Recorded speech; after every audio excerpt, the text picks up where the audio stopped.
Hello, I'm asking strangers. Today is the day that I start my rejection therapy. I made a video about it before. I am doing 3 rejection therapy tasks in relation to YouTube, making videos with them. I've got conjunctivitis in my eye, I've got pink eye, and I have been recovering from a cold. Interestingly, I was going to do this a couple of weeks ago. Had a cold. If I was very unwell right now, I wouldn't be doing this. I feel well enough to do it. What I find interesting is that I've noticed this, and I've also heard others speak about it. Sometimes before we're about to do something where we might have a big shift, things might go a little awry, and I'm at a point though where I feel well and ready to do this, and also nervous. I've also been considering how interesting it is when we're going to do something, how much pressure we put on it. I've given myself 3 very manageable tasks, because I want to be able to complete this and feel good about it, whilst also feel like it's enough to push myself outside of my comfort zone. The things that I'm going to do might seem very trivial to some people. So today my task is to just ask a stranger if they'd say hello to the video for a YouTube video. This makes me nervous. Just asking people if they want to do something like that. Let's do it. I've come down to the seaside because I do like to be by the seaside. I was planning to take this trip anyway, and it's I'm in Bournemouth. It's beautiful here. It's a really beautiful beach in the UK.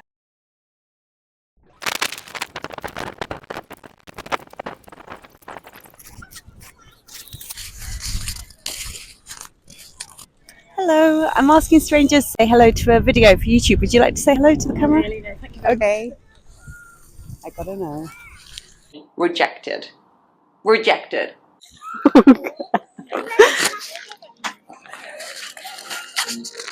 Okay, so I asked 2 people walking along together. I'm gonna blur out their faces because they definitely said no. They said no, thank you very much, something like that. I don't know if you can pick it up, but you can see me say, and I'll blur out their faces. I gotta know. Really didn't feel that bad. Actually, I ended up laughing, and which I guess people can say it's a nervous response. I also think it can be a release of the ego. I've read that in one of my favourite books. It's called The Book of Secrets by Deepak Chopra. And he walks you through some exercises. He asks you to reflect on how you respond to those exercises. And one of the responses he says is, if you laugh, that's like a lightening. Because I think one of the things I did, I responded in that way. I've read that book, I think, about 3 times.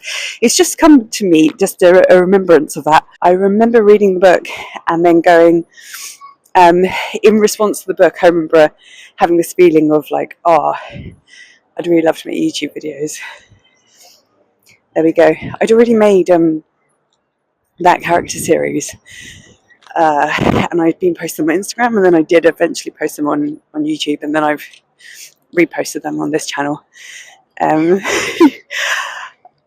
that I speak about it in another video, but so that video series, I was speaking as 2 different characters, not myself, and they really taught me something. What I've been doing is reflecting back on how, when I see what I say as characters, they often have a message for me.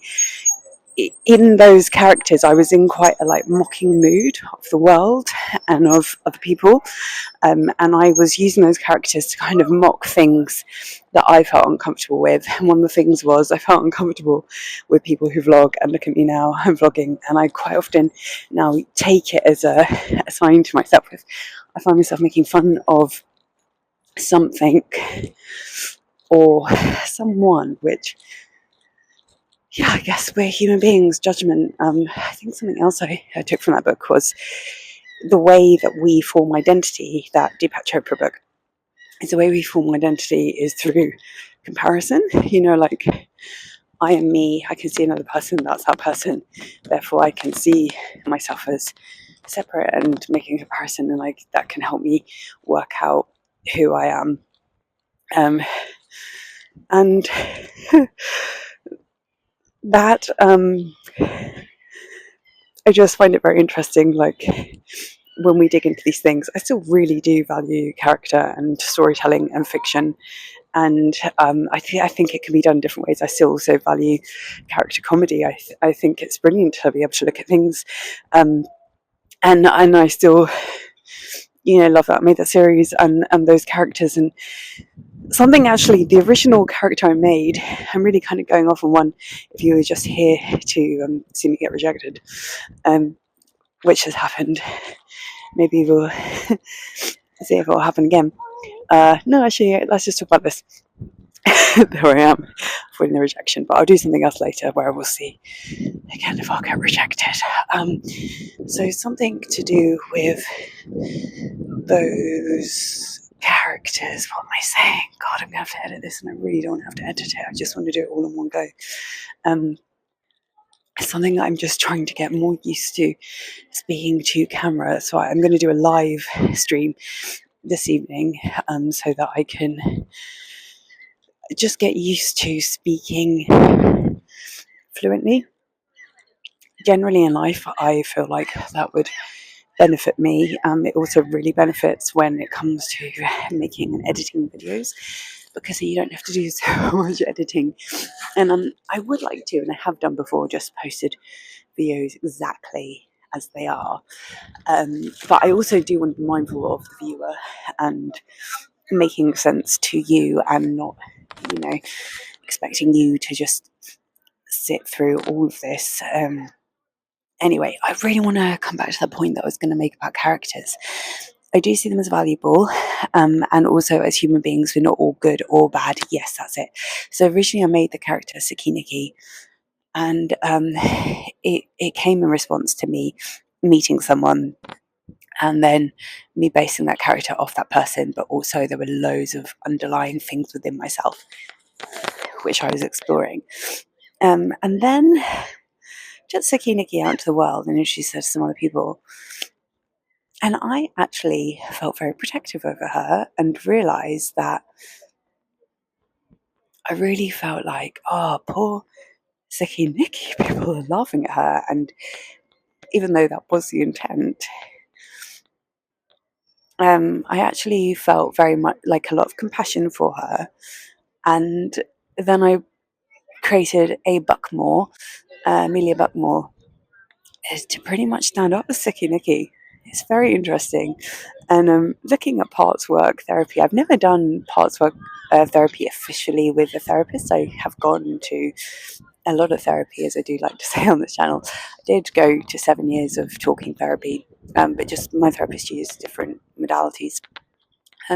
Generally, just because of the way I work, we did end up using parts work, and she also was a Gestalt therapist. So if you come across Gestalt therapy, there's a technique that they use in that called the empty chair, where you're speaking to someone, and that was something that I was doing quite naturally. And I made another film. I made a film called ID Please, where I did that, and I did that also as a stage version. And the production company who produced it and the director, she thought I knew about Gestalt then, and she thought I'd been inspired by a play by UNESCO called Empty Chairs, which I hadn't actually ever known about it.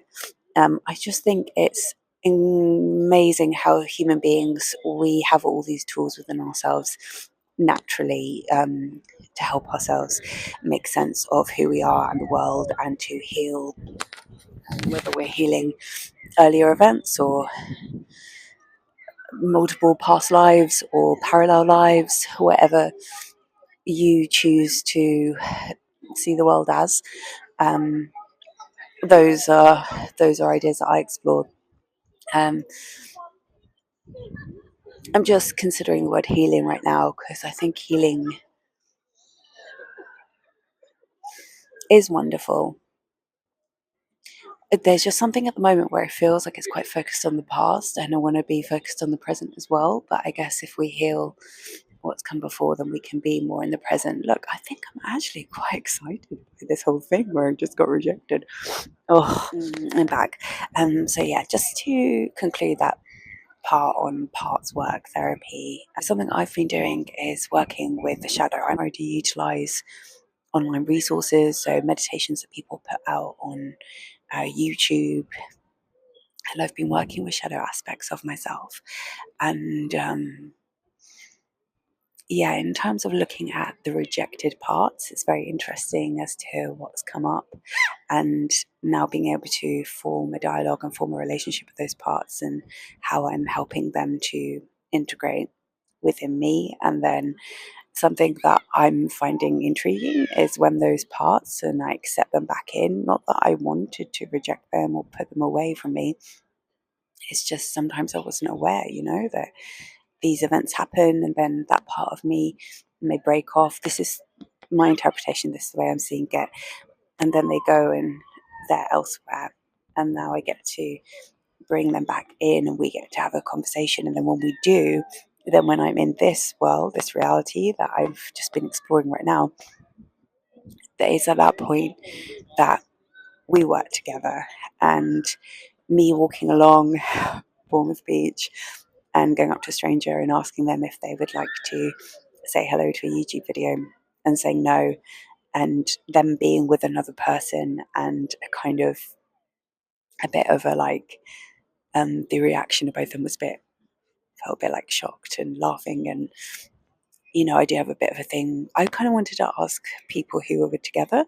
I suddenly thought it, I said I'm not going to overthink it, and then I suddenly thought I'm actually going to ask people who are together rather than someone on their own, because I think the idea of getting rejected from a group is also something very much that I would like to heal and bring within myself, Okay, there's lots of thoughts. That was quite fun, actually. And as I say, perhaps... No, I don't even need to say that. It was enough.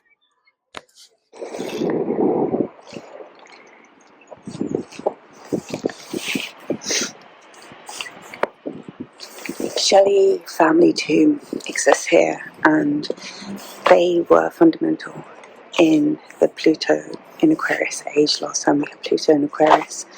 Mary Wollstonecraft Godwin was an English writer, a passionate advocate for women's rights. I'm reading of this here, but she used to be studied at the university.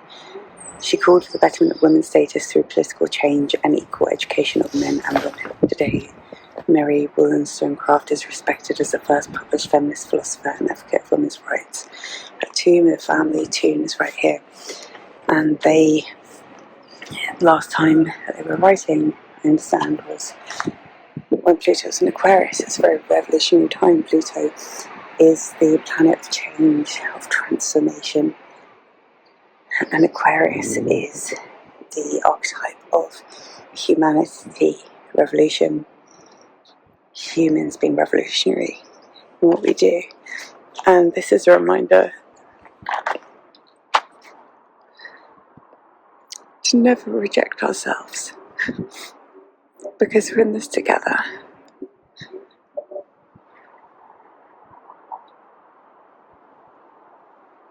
And we're all here for a reason. So even if we have perceived rejection from others, for whatever reason, everyone has their reasons, everyone has a right to say no, right?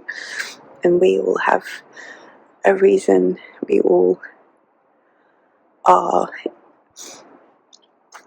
capable and willing to sit in that no. It's a healthy thing to be able to do.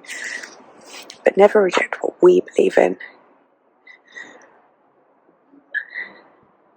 And never reject humanity in its entirety and everything else that is part of us. The animals, nature, everything. Because we're in this together. And you never know when you don't reject yourself and you are there for you. You're better set up to be there for others too. Thank you to all those who have come before us. He didn't reject their beliefs, he didn't reject what they were doing, and kept going. And thank you to all those that are here now and that go ahead of us too. is to Pluto and Aquarius.